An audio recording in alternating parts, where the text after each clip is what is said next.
बहुजन India news टुडेमध्ये आपलं स्वागत आहे. आता जाणून घेऊया ताज्या घडामोडी. काँग्रेसची मते मोठ्या प्रमाणात फुटली. विधान परिषद निवडणुकीत प्रवीण पोटे यांची विजयाची हॅट्रिक.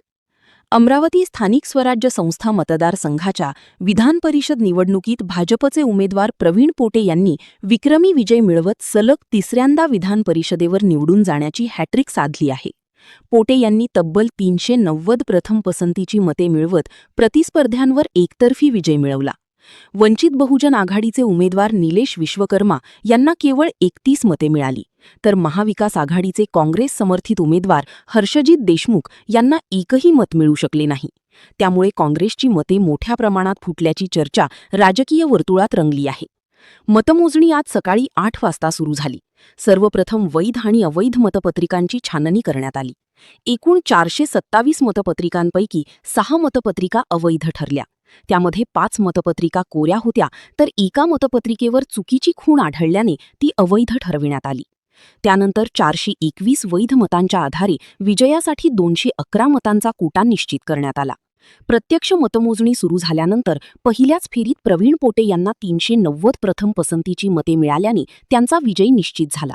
या निकालामुळे भाजपने अमरावती विभागात आपले वर्चस्व कायम राखल्याचे स्पष्ट झाले असून विरोधी पक्षांच्या मतांमध्ये मोठी फूट पडल्याचेही या निकालातून दिसून आले आहे. भाजप विजयी उमेदवार प्रवीण पोटे. हा विजय भाजपच्या कार्यकर्त्यांचा, स्थानिक स्वराज्य संस्थांतील लोकप्रतिनिधींचा आणि मतदारांचा आहे. त्यांनी माझ्यावर दाखविलेल्या विश्वासाबद्दल मी सर्वांचे आभार मानतो. आगामी काळात अमरावती विभागाच्या विकासासाठी अधिक जोमाने काम करणार आहे.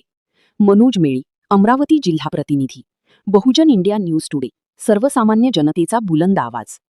इव्हन तुम्हाला आज मी सांगतोय का येणाऱ्या काळामध्ये आपला जो एअरपोर्ट आहे हा सुद्धा आपण जवळपास 3000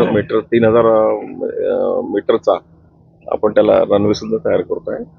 MIDC मध्ये बरीच काही महत्त्वाची कामं आहे. शेतकऱ्यांना आता पाण्याचा प्रश्न असेल, इलेक्ट्रिकचा प्रश्न असेल, लोकांचा मजुरीचा प्रश्न असेल किंवा बेरोजगारांना हाताला मदतीचा असेल, त्यांना रोजगार मिळाला पाहिजे, अशा अनेक महत्त्वाची कामं आपण यावेळेस करणार आहे. मंत्रिपदाचा अनुभव आणि तिसऱ्यांदा हॅट्रिक मारली असता तर पालकमंत्रीपद काही आपले मिळेल. पहा, शेवटी कसं असतं, तर वरच्या आमचे श्रेष्ठी जे आहे ते ठरवतात. त्याच्यामध्ये मी कोणी मंत्री मागणार किंवा मंत्री देणार असं नसतंय. वरचे जे आमचे ज्येष्ठ लोक आहेत ते सगळे समजतात आणि त्यावर ते त्याचा हिशोब करतात. अमरावतीकरांची ही निवडणूक माझी नव्हती, ही नगरसेवकांनी माझ्याकरता निवडणूक लढली होती. त्या अनुषंगाला मला 390 मतं मिळाली. मी सगळ्या मतदारांचा मनापासून आभार व्यक्त करतो की त्यांनी मला चांगली मतं दिली आणि चांगला भरभरून पाठिंबा दिला. आता राहिला प्रश्न की 31 मतं कुठे गेली. 31 मतं जगजाहीर आहे.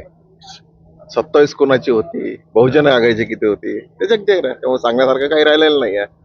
ज्या लोकांनी माझ्यावरती विश्वास ठेवला ती मतं चांगली मिळाली हे प्रामुख्याने सांगता येईल. आणि ही निवडणूक प्रवीण पोटेची नव्हती, ही निवडणूक आमच्या नगरसेवकांची निवडणूक होती. त्यांचं मी मनापासून आभार व्यक्त करतो आणि धन्यवाद व्यक्त पण करतो. काँग्रेसच्या जो प्रतिस्पर्धी होते तुमचे त्यांना 0 मतं मिळाली. म्हणजे 96 नगरसेवकांनी मतदान केलं अमरावती जिल्ह्यामध्ये. त्याच्यामधून 0 मतं म्हणजे ते 96 मतं तुम्हाला पडली.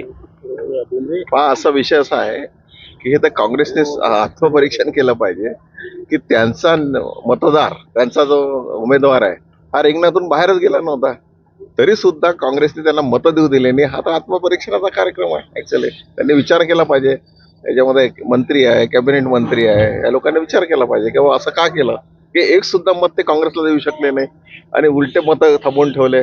महामानव बाबासाहेब आंबेडकरांच्या संविधानाचा त्यांनी हे केला, अपमान केला. ऍक्च्युअली हे चुकीचं काम झालेलं आहे. म्हणजे जे व्हीप काढला होता शहरवाल्यांनी, व्हीप तर लागू शिवू शकत नाही. काँग्रेसने व्हीप काढलेला आहे तो कुठल्याही परिस्थितीमध्ये चुकीचा आहे. कारण व्हीप त्याच ठिकाणी वापरला जातो, त्या ठिकाणी आपण हॉलमध्ये हात वर करून जेव्हा मतदान मागतो तेव्हा व्हीप वापरला जातो. जे मतं जे आपण हे करतो आवडत त्याला आतमध्ये म्हणजे न दाखवता गुप्त मतदान करतो, त्या मतदानामध्ये व्हीप लागूच होऊ शकत नाही, शक्यच नाही आहे. काँग्रेस पण त्यांनी स्वतः दाखवून दिले की काँग्रेस हे त्याच्या म्हणजे त्याच्या जो कॅन्डिडेट आहे त्याला मतं देऊ शकत नाही. त्यांनी प्रामुख्याने दाखवून दिलेलं आहे. काँग्रेसचा दुसरा माधवकडे नाही असं म्हणता येणार नाही. पहा, विषय माझ्या हाती नाही. शेवटी आमची नगरसेवक मंडळी आहे त्यांच्या हाती आहे. त्यांनी काय करावं हा त्यांचा विषय आहे. कारण मी सातत्याने 2012 पासून सगळ्या नगरसेवकांच्या कॉन्टॅक्टमध्ये आहे, सगळ्यांचे रिलेशन्स आहे, फॅमिली मेंबर्स म्हणून मी ते मला ट्रीट करतात, मी त्यांना ट्रीट करतो, त्यामुळे हा माझा विजय आहे.